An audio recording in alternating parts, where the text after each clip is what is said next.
Of course, the title of the panel is Lighting a Fire Under Consumer Demand for Clean and Efficient Cooking Solutions. We have a panel from around the world, which we're very excited about today. And I just wanted to give a couple of words in the beginning. I have to tell you, as someone who is involved in this, as they say, present at the creation, it's very exciting to see all of the members that have come together today to work on this. There was a point where we all could have fit in an elevator, but it's really exciting to have people in this room looking at it. And the press just asked, how is it different than 4 years ago?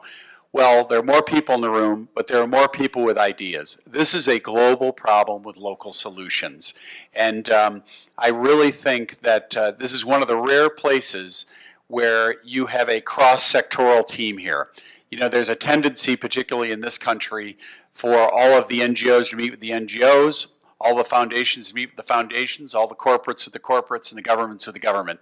And the only way you get new ideas is when you bring different cross-sectoral teams together to come up with innovation. So with that, I'm going to cut short my comments because we really want to get to audience participation. And I'd love to run down our list here, our panel today, and introduce our panel. And maybe they could say a few words of how they got to cook stoves. A couple minutes. Our first is Sarah Collins, who I met at a Clinton Global Initiative a few years back. She's the founder of Wonder Bag, which is right here at our feet. I've had them in my office for many years.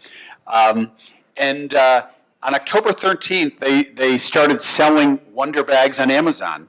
And it's the most successful public relations exercise ever on Amazon on their homepage. And they've gone 7 straight weeks. And I'm going to let my friend Sarah tell you a little bit about the success they've had in selling them in the US and globally. Sarah.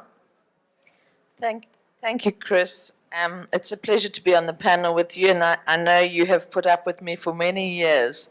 And it was actually said earlier today by Kanda Yumkela from Energy Access for All that people like us are tolerated for an hour, 2 at the max, by corporates that give us a small bit of airtime. And so since I first met Chris, I've had to look at that and find out how I can become relevant to corporates, because that's the only way I believe we can scale cook stove solutions. Mine is a very simple heat retention cooker, an ancient old cooking technology brought into the 21st century. It's called a Wonder Bag. You can Google it. As Chris says, I never go anywhere without it. It's relevant in a Manhattan apartment as it is in a mud hut. And I believe that the future of scalability for the Wonder Bag is at the intersection of development and commerce. And unless I am commercially relevant to global CEOs of corporate businesses, I'm going to only get an hour or 2 maximum. So I have taken the mad, naive leap of looking for business case solutions for global corporations that drive revenue to them. So Amazon has already been mentioned. What an unlikely thing for the Wonder Bag to be launched in the US. Well, I believe that individual philanthropy plays a very, very critical role in development, and that's what we do. It's a buy one, donate one on Amazon. Very successful for Amazon. It makes them look good. It drives traffic. I also work with corporates like Unilever, Pfizer, and various others to find commercial business case solutions that make them more money, and therefore I can then scale with them. And we have a massive partnership that is in play at the moment. It will be announced early next year, and it's going to change the face of women empowerment around fires and clean cooking. And it's a very, very exciting place to be. But I think the most exciting thing for me is everything that's been said today has validated exactly the direction that so many of us are going. And so I congratulate people like Chris, Hillary Clinton, and others who started this alliance all those years ago, and we really are seeing this space in an exciting development. Thank you. Well, thank you. And do you want to just mention a little bit about the Amazon experience? Oh, so you may ask me why launch in America? Why launch on Amazon? Well, Amazon is, first of all, slow cooking in America is a huge way of life. People are looking for healthy solutions, but there's a large number of people in America who don't want to leave a slow cooker plugged in. It also represents mushy food and, old-fashioned pulled pork and things like that. And people want to be part of the global solution. So for me, looking at the most advanced technology in terms of shopping with the oldest technology in terms of cooking was a perfect match. And what Amazon wanted to do was tell the story behind their product. And we are actually one of the Christmas gift guide, in the Christmas gift guide, is one of the top sellers as products with stories behind them. And what it is it's making Amazon become part of a global solution that is, we all know what the problem is. So how do companies like Amazon and various others become relevant in attacking an issue like this? They find mad innovators like myself who will take products to market, and they will then partner and back us to get bags into the Western world and at the same time subsidizing bags in the developing world. We have subsidized over 30,000 bags already this holiday season. So it's a really exciting initiative. It's only going to grow. And so I think, does that answer it? No, that's great. So you buy one and you donate one. Yeah, so for $57, you go on Amazon. I'm doing a little bit of a selling pitch now. You go on Amazon, and it's the greatest Thanksgiving or Christmas present, because not only do you give one to somebody, but one gets delivered in Africa through the Wonder Bag Foundation. It is not about aid, it's about subsidization. And so we work with partners. And the Wonder Bag Foundation I'm the CEO of that, so I'm very passionate about the way these are activated and implemented within communities. That's great. Thank you, Sarah. Well, I have to say, in all of my travels with the State Department, I have never introduced a Queen Mother. So it is a great honor to introduce Nana Agya Koma Diffie, who is the Queen Mother of Mampong traditional area in Ghana.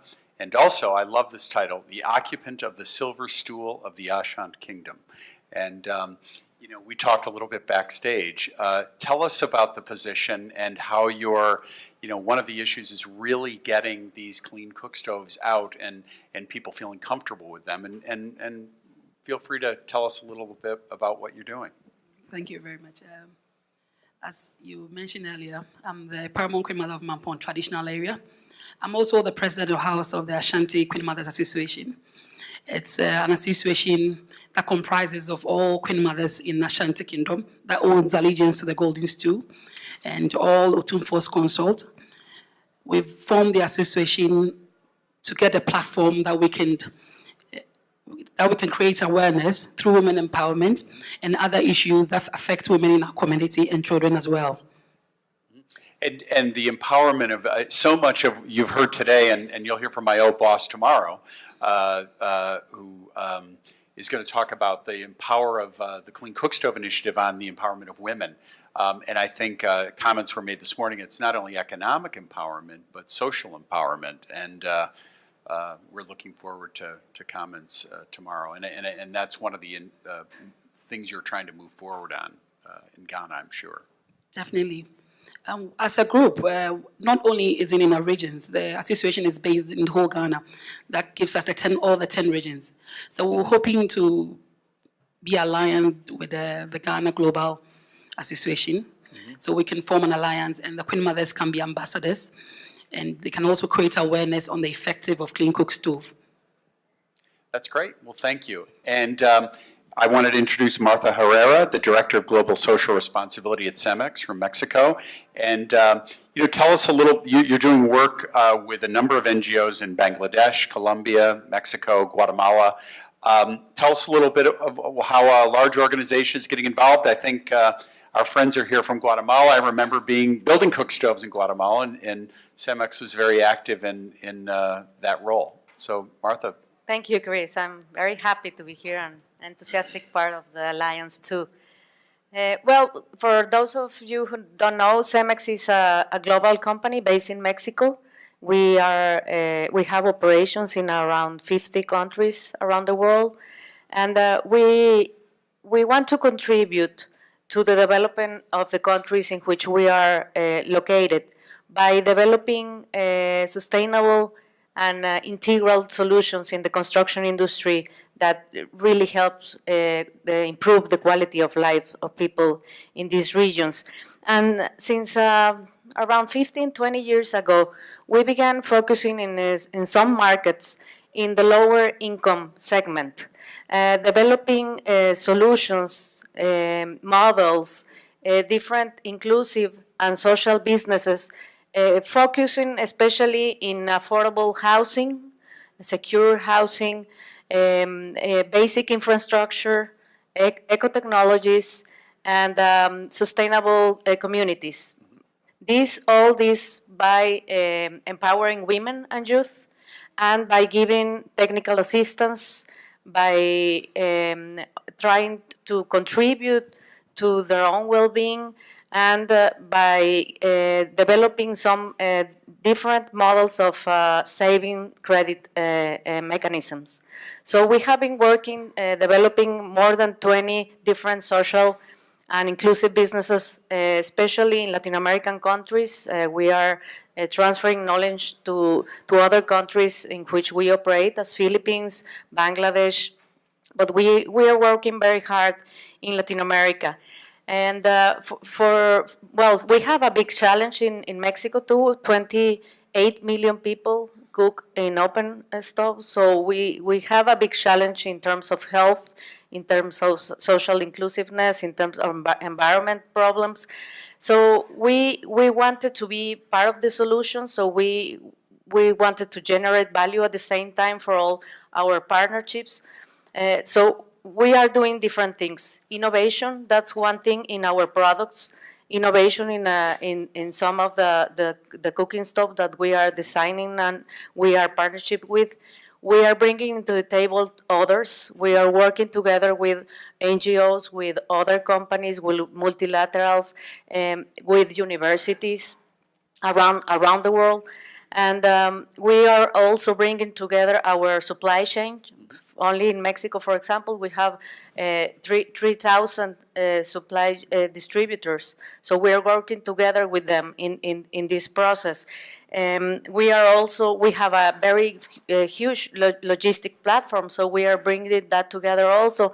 And we are bringing together the entrepreneur, which is the one that is working together very closely with the community members in trying to design, develop different models in which we can include them in our own business. So we're trying to work together with others in the promotion, adoption, the campaigns, and of course in the measurements of this. I think that's one of the great things we learned in our partnership building at the Global Partnership Initiative was that most people view partnerships as financial partnerships. But in reality, as you just mentioned, they're about networks, about materials, about values, about intellectual property, and great examples. You know, I met Stephen for the first time in the hallway this morning and asked about the bank. And although the bank they have customers from all over. They do focus on the poorest communities, and the bank is doing fascinating things. Equity Bank in your neck of the woods, and I think it would be very powerful to talk a little bit about cook stoves, but also how you're bringing other products into it too, and the whole issue of mobile phones, which is very powerful too. Thank you, Chris. That's a lot in one sentence. Thank you, Chris. The issue of improved cook stove is a long one in the bank because we have a lot of poor programs, and part of the things that we'll be looking for is how do you ensure that the poor people or the low-income earners are able to get to be mainstreamed in the normal economic activities. And some of the issues that we came out during interaction with them is that they were spending a good chunk of their energy and time in looking for energy. In Kenya, we have an unfortunate situation, and it has been talked since morning. Our forests are dwindling. There are places there are no trees at all. So even when you're talking about woodfall, it's not available. People are burning plastics, are burning tires, are burning soils to cook. So what that one means is that there is war, especially in the low-income earners, because once one family starts writing such types of fuel, it contaminates the whole neighborhood, and there's war. When you go to the villages, these forests are no-go zones. You can't go to the forest. So what are they doing? They are stealing hedges and fencing poles to cook. And others are even burning very toxic wood that was traditionally used to burn, to chase away pests and rodents in the houses. So it was a serious ecological and health issues. So as a bank, we found, what do we do to alleviate some of this suffering? Because most of it is even suffering. Forget about even economic, it's suffering. In Kenya, for those people who have visited there, kitchens are made away from the main house. So it's women and children who literally are condemned to that toxic smoke.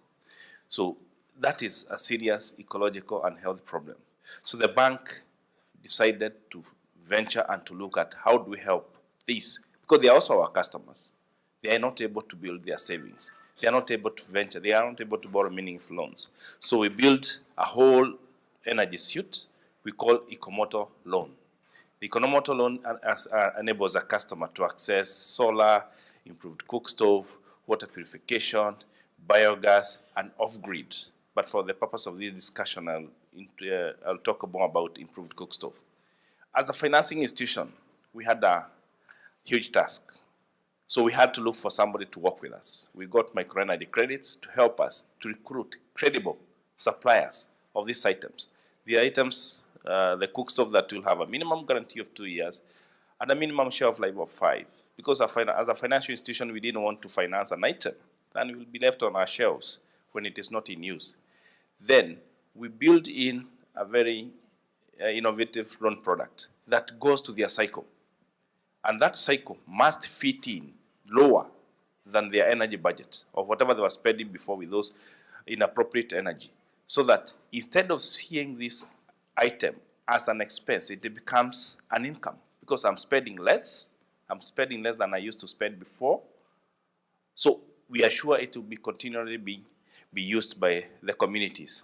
The next thing is, if you make it look a normal loan, no one will take it because people believe normal loans is for buying cows, buying cars, buying plots. So build an innovative loan that they'll borrow through their mobile, they'll pay through their mobile, so that when it's done, it's so easy to pay and to acquire. Then the rest of this, the engagement is get partners, sign up MOU with them, agree so that you fit into their ecosystem, so that you don't be pulling a partner to come and spend a lot when they're investing. Then you start having war with them. Where is my return? So you get to partners or the producers and manufacturers who you fit into their budget.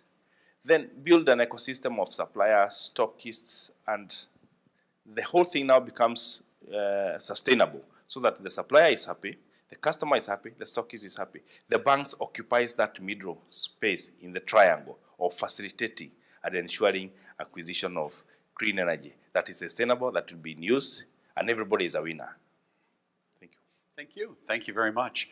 The last speaker is Ibrahim Hafiz Rehman, the director of the Energy Resources Institute. Terry, I've been to your office in India, and you were a very gracious host. And you've been in this area for a long time, and not only in the cook stoves, but solar lanterns and other products. And tell us a little bit about what you've learned over the years in trying to bring this into communities. And I should add, you're not just in India, but in Ethiopia and in other parts of Africa. Uh, Thank you, Chris. We have been focusing on issues of household energy for almost now 2 decades. In fact, more than 2 decades. But specifically on the cook stove initiative, we have a large program called Lighting a Billion Lives, which had been launched about 8 years back, where we are reaching out solar lighting to different households. We've been able to reach out to roughly 3,000 households in India, 3,000 villages in India and Africa. As part of the Cook Stove initiative, which is quite recent, in the last 1 year, we have reached out to about 30,000 households in India and Africa. Uh, we have focused on the entire value chain, looking at the technology development itself, where the focus has been to get into this debate of making the clean available or clean itself in terms of the fuels. And that is one of the reasons that we had decided we would focus primarily on forced draft stoves, where the benefits in terms of exposure are much higher compared to natural draft stoves. So we have, as part of that, developed and trying to put into market seven models. While we work on very basic, a mud stove with a retrofitted highly efficient combustion chamber to a steel stove which is forced draft and is operated through solar or grid electricity. Uh, the experience, of course, has been quite mixed. The challenges are huge. We need to look at this entire debate of improved and clean, and that is something which requires immediate attention. While we can focus on making the clean available, I think it is important that for a large number of developing countries, biomass is going to be the mainstay. Electricity and LPG are difficult to come by for political reasons, for affordability reasons, and creation of market value chains around them are going to be difficult. So while we focus on the improved, it is important that we narrow down the benchmarks and quality and standards.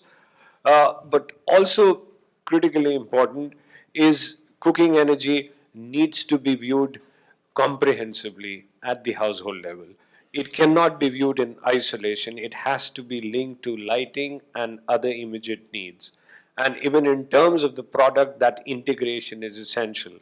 Of the last few thousand stoves that we've done, we've actually integrated a lighting product into stove, and the benefits have been much greater.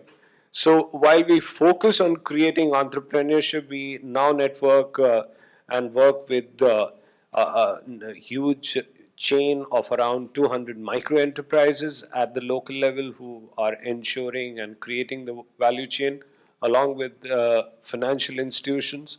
I think we need to question ourselves when we do the number counting. What is the number that we are counting and what is the quality that we are getting across?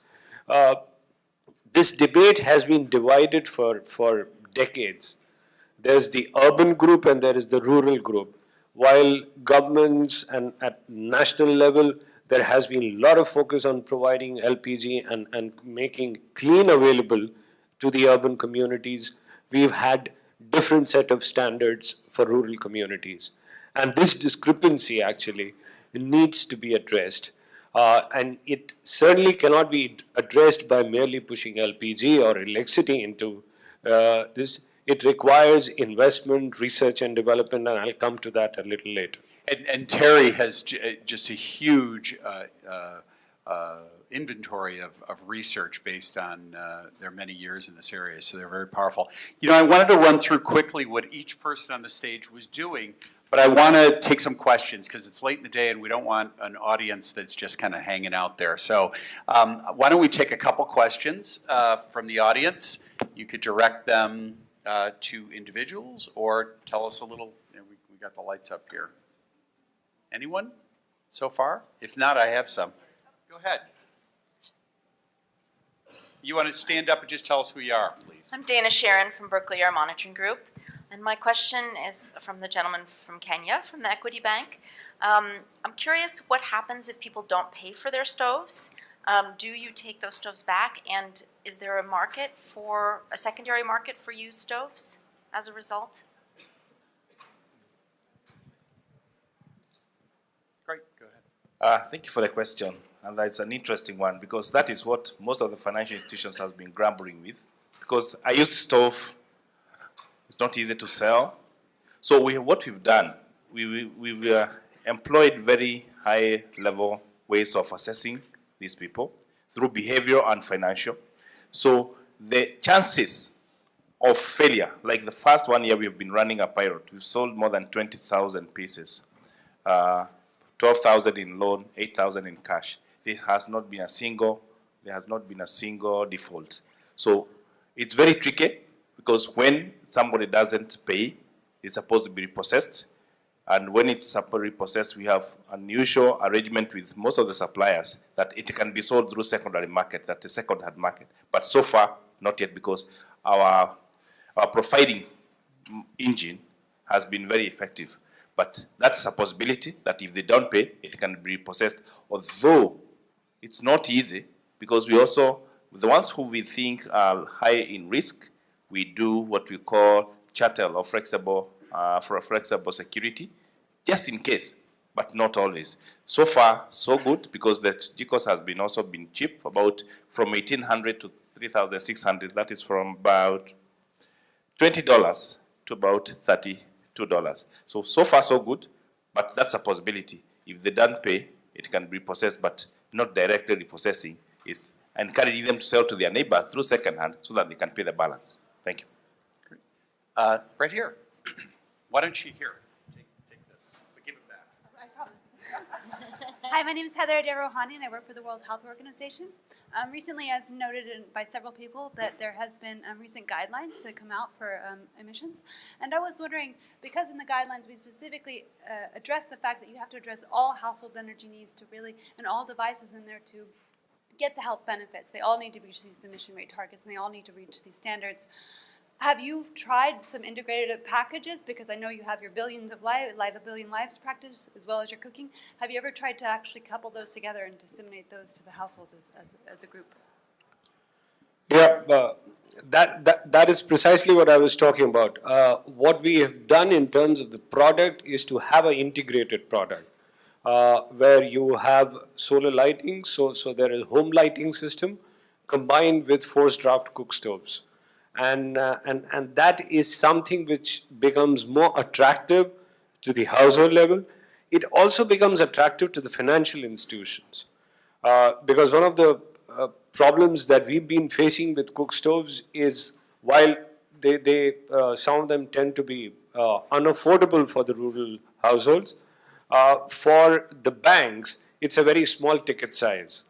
So they just don't want to fund such a small ticket size. But when you combine lighting and cooking together, the ticket size becomes more attractive to the financial institutions as well.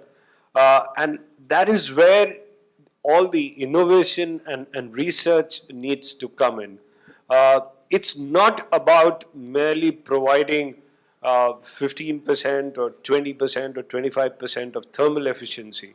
It's about providing solutions which have tangible benefits, particularly on the health and the environmental side. It's also about that it's biomass that is being used, but there is also kerosene which is being used in the households. In India, almost 60 to 70% of the rural households use kerosene in the most archaic lighting devices.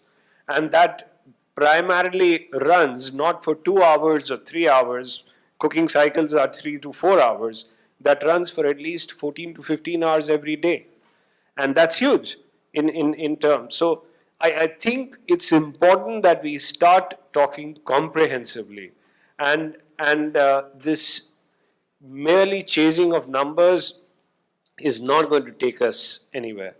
So while we are looking at intermediate solutions, while we can go along with the intermediate solutions, but I think the number counting that we do, we also put specific categories in place and say, also the issue is, you might say we've done, I was claiming we've done about 30,000 stoves.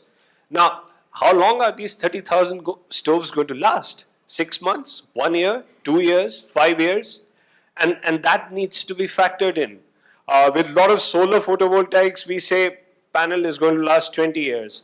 I am sorry, with the kind of cook stoves that we have, and we've evaluated quite a number of them that are commercially available, it's very difficult to decide on time frames. It could be as low as 6 months to 3 months. It could be high as 3 to 4 years, but we don't have concrete data on that, and that needs to be factored in. So a lot of the commitment, and I would be happy to sort of take back if at least some of the investors and funders can take this, that apart from reaching out and creating the market value chains, equally important at this juncture is to invest in some products, invest in research and development, and mind you, the market is not going to take care of it at the moment. The market is too incipient. The manufacturers are too small. You don't have big, huge corporations who are investing in cook stoves. These are small manufacturers who are not going to invest too much into research and development and innovation. That has to happen either through the public sector, or it also requires a lot of international collaboration. The best of the labs in US and Europe need to come together to look at this highly efficient combustion technology. They need to come together to look at processed fuels, highly efficient fuels other than LPG and the use of electricity. Thank you. Questions? Other questions? I had a question. Oh, wait, back. Oh, we have a microphone? Okay, great. Hi, my name is Stand Regina. up so we could see you.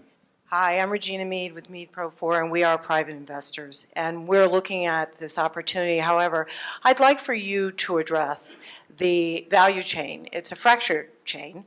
I'd like to learn more how you're going to make it more cohesive so you can deploy more of these cook stoves and therefore a wider adaptation of these products. And then I want you to address, why should I invest in cook stoves? Because what we look at is the bottom line. Martha, do you want to talk about the value chain or Well, yeah, start? for us, it's a very important thing. I mean, let me just share a little bit that I am very excited because yesterday we inaugurated our first production facility of cook stoves in Mexico. This is a public-private partnership that we developed in San Luis Potosí, in Mexico, and we're working with the state government, the local government, helps an NGO, and ourselves. But it's as you said, it's not enough. I mean, we can produce 90,000 cook stoves a year in that facility. But we have to do a lot of things in order to sell or to locate 90,000 stoves in that region. And if we do that in 1 year, we finish with the problem in that specific state. But it's very difficult because we have to create a lot of awareness in the region. We have to work with the women over there. We have to work with our distribution chain. We have to develop capabilities on them too. We have to create a market in which they can also sell the spare parts of the cook stoves. We have to work with research centers, with universities, in order for those local ecosystems to strengthen and to really make it work. Can I comment? I think you ask a very important question, Regina. Why should you invest in this space? I think the most important thing is that we have 3 billion women cooking on fires. And if you look at the lack of economic empowerment of women globally in the developing world, unless we take women out of poverty, we are not going to have successful policy and stability within those countries. So our first step is to actually get women off fires and into more entrepreneurial and economically empowering positions, as well as getting girls back into school.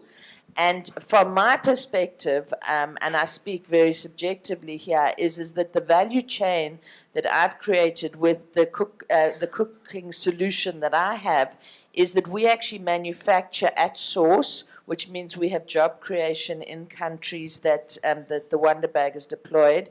We then empower entrepreneurs who are women, who are also health workers that take vaccines in, because it also forms part of the cold chain. And then those women become entrepreneurs to actually sell products, consumer products, health products, solar lighting products, and further Wonder Bags. So we are looking at a whole distribution model, an entrepreneurial distribution model, empowering women out of poverty. And I think that that is the critical key to why we need to invest in this sector. Go ahead. Yeah. On the value chain, I think it's important that you are focused on two key aspects. One is that there are local level micro enterprises, and it's important at this juncture to piggyback on the existing micro enterprises. So for instance, for both solar and cook stoves, we've looked at the village level entrepreneurs who have been dealing with electronics, repair of transistors, repair of tape decks. Those are the ones who sort of come into the value chain without too much of additional investment. So it's how you start creating and expanding that last mile delivery value chain. On why one should be investing in this, on a very optimistic note, I would say you should be investing from a business point of view, from a manufacturer's point of view, because this is an area which has huge potential in terms of the demand. It is an area which is now thankfully receiving some of the attention that it has deserved for several decades. So this is a very good time to invest. This is a very good time to innovate. And if you are of the block as one of the first, then you would have that advantage. So for investors, for manufacturers, this is certainly a good starting point. And there are bound to be resources and support coming in from the international community. We are hopeful that there would be support coming in a lot from the private sector as well as from the public sector. Thank you. Thank you. Was there another one back there? Another question, I think? Oh, right here.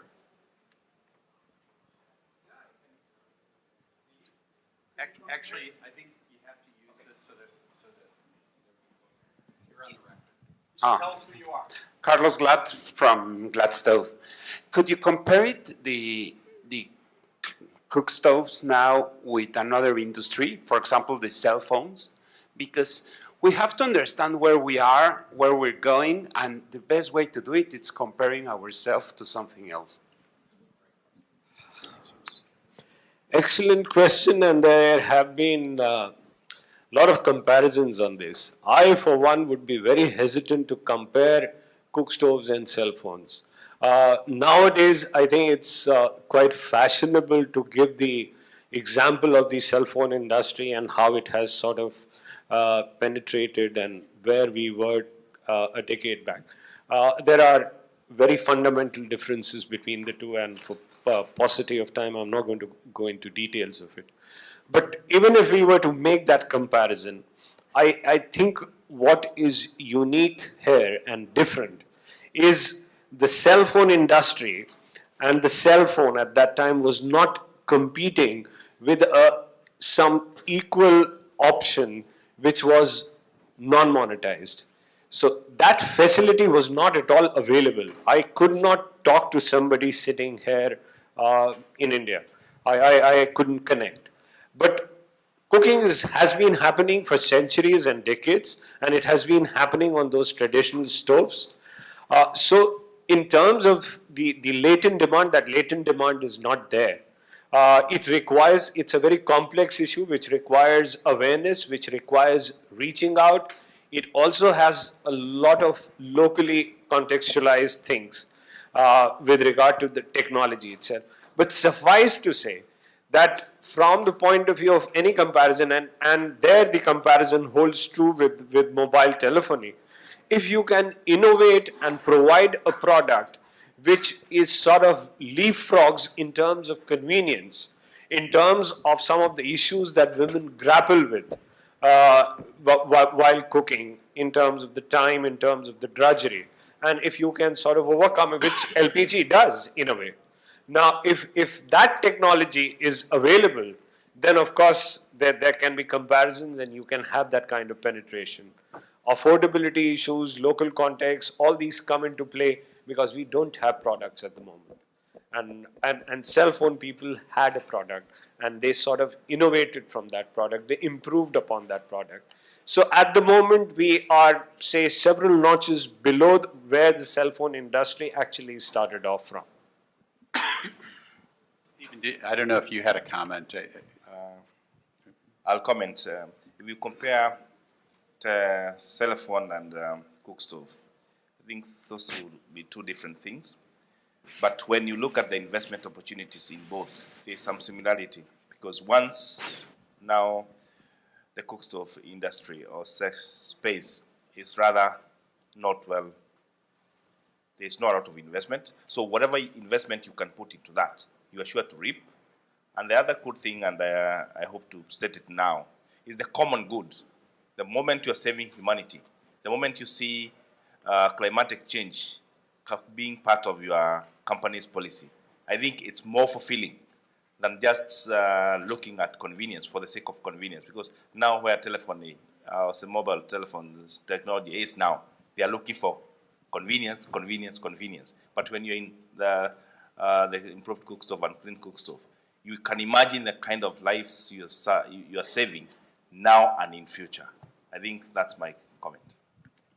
I just wanted to ask the Queen Mother, what barriers do you think exist for women using cook stoves when you proceed with your program? Basically, Ghana is more of a cultural-based country, and we are very used to our traditions and cultures. We eat the same way we eat. We've even prepared the food the same way our mother taught us. So there are a lot of challenges when it comes to telling people to use new things. But as I said earlier on, because as Queen Mothers, we are custodian of tradition, when we get the right information and the right ideas, and we go back to our people and tell them this is a new way of improved cooking solution, I think they will take it.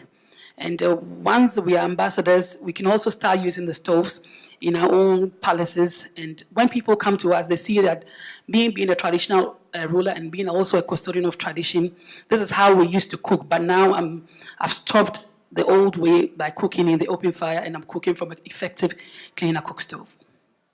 Sarah, did you have a? Thank you, Queen Mother. I just wanted to comment on something that Stephen said, and just on comparing us to the mobile phone. And I think that one of the things that is going to push this industry forward, and why it's a good investment, and looking at consumer demand in the world, where you actually big corporates have to now look at their sustainability and look at their triple bottom line. What are they doing environmentally? What are they doing socially? But I still think it comes down to a commercial reality that they still have to make money for their shareholders. And so I do think that that corporates are going to push the sector forward fast now, because we need to look at different markets to actually make up where the collapse happened in 2008. So the recession has actually forcing corporates to actually look into new markets, which is actually looking at addressing issues in those markets through those very consumers, and we can take the solutions to the consumers with the support and therefore get very good investment that route. Okay, this gentleman right here in the white shirt, I think we're bringing you a mic. Oh, my name is Ashraf. I work for IFC, the International Finance Corporation.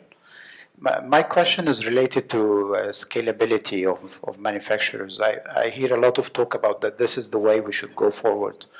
But what I'm not sure is that are we creating any synergies by scaling up the manufacturing? What are the cost savings that a manufacturer can realize from,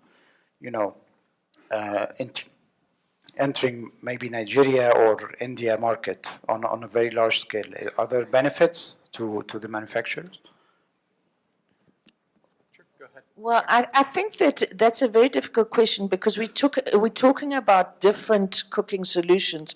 So the scalability and the manufacturing of different, for argument's sake, the Wonder Bag is going to be a very different manufacturing and supply chain to another cook stove that comes out of Europe. So I think it's quite a complex question, but obviously there's a huge advantage to scaling in country, and as we develop, we're going to bring down the prices. And so I think there needs to be a huge amount of pressure to have local manufacturing and local supply chains within all developing markets. Ibrahim?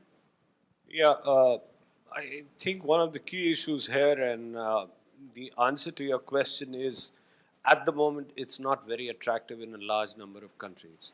One of the reasons, for instance, in India, we have been struggling and doing a lot of advocacy with the government to look at the tax structure.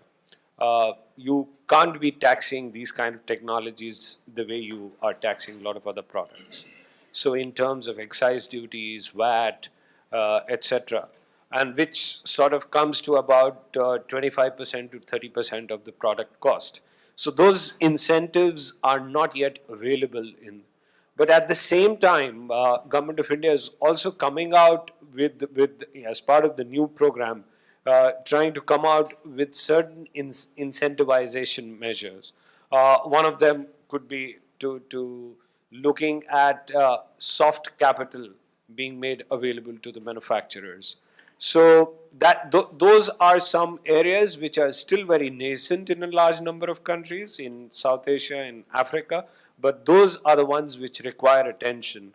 And IFC has been working on this in India and in other places, so have we been, but there are a lot of others, and there's a lot of space there which we need to sort of push and fill in. Okay. We have about 7 minutes left right here. Yes, my name is Richard Grinnell. I am the president of the Cluster for Clean Cook Stoves in Guatemala. And I am listening, and I'm, in previous presentations as well on why invest and how to invest. And we've talked about 3 billion people living with open fires or cooking with biomass fuels, which means about 600 million households cooking this way. So there's a huge need, but there is no demand or very little demand. So, cell phones, I agree, are totally different. You're not substituting something. You don't have to de-learn to relearn later. But for instance, the Coca-Cola company, they, took lemonade. I was wondering why you're holding that prop. That was very... Yeah.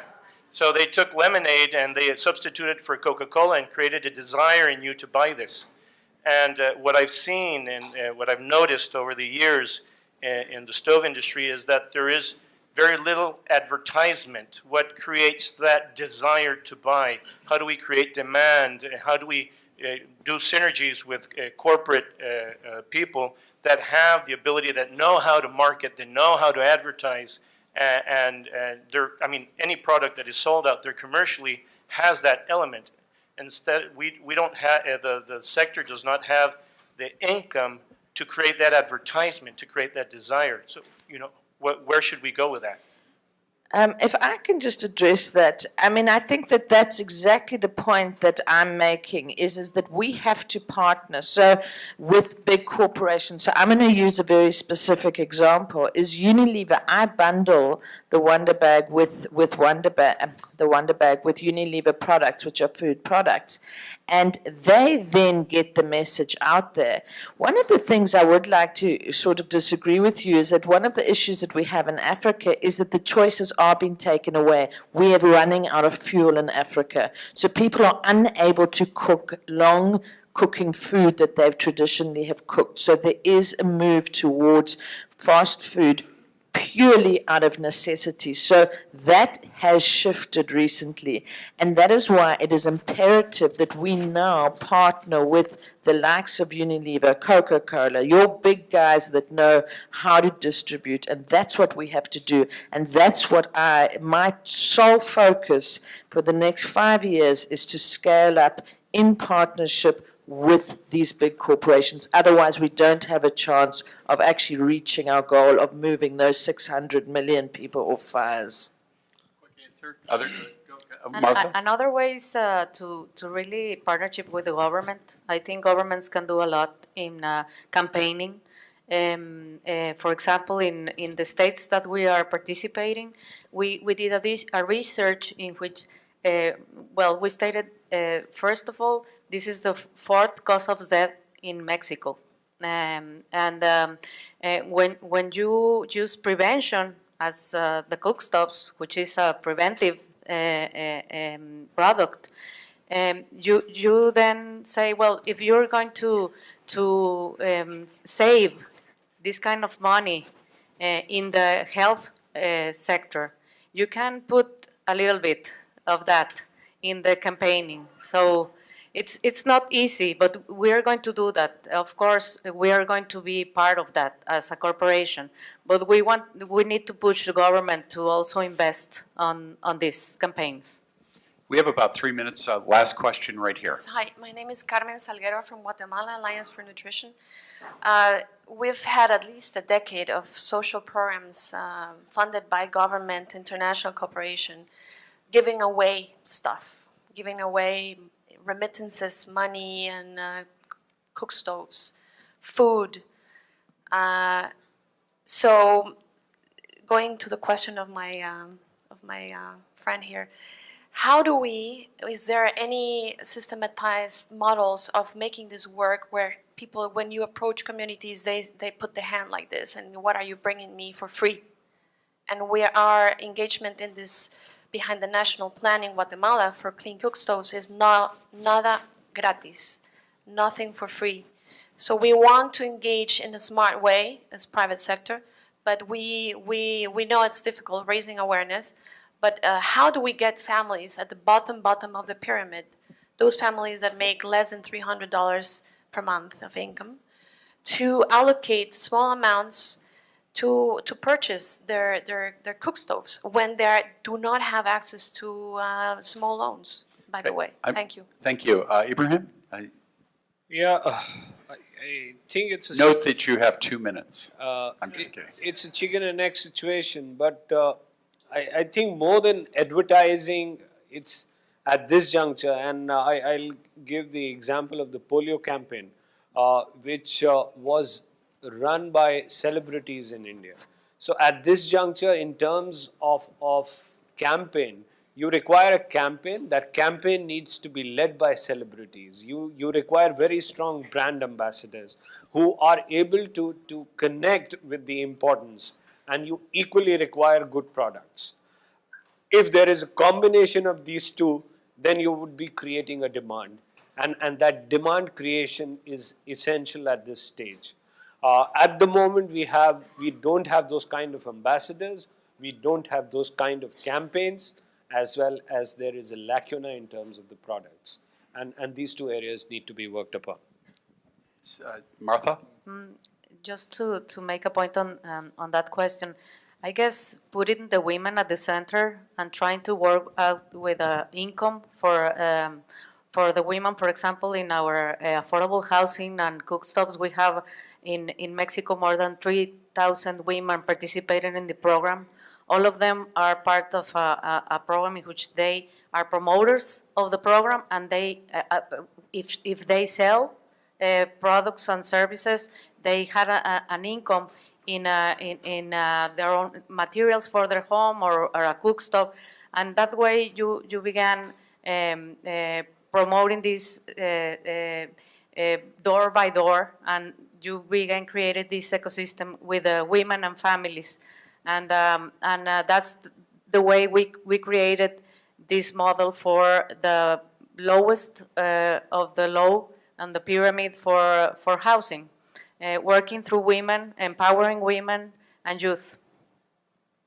We're out of time, but I would just note that there are a lot of, I know I have the good fortune of knowing many people in the room, and there are a lot of people who could answer many of these questions. So I hope you'll use the reception and the breaks to really go around and ask these questions to many people in the room. It is a great group of people. Thanks for being a great audience. And I think we're going to go on to our last session before the reception. So thank you all for sticking with us at the end of the day here.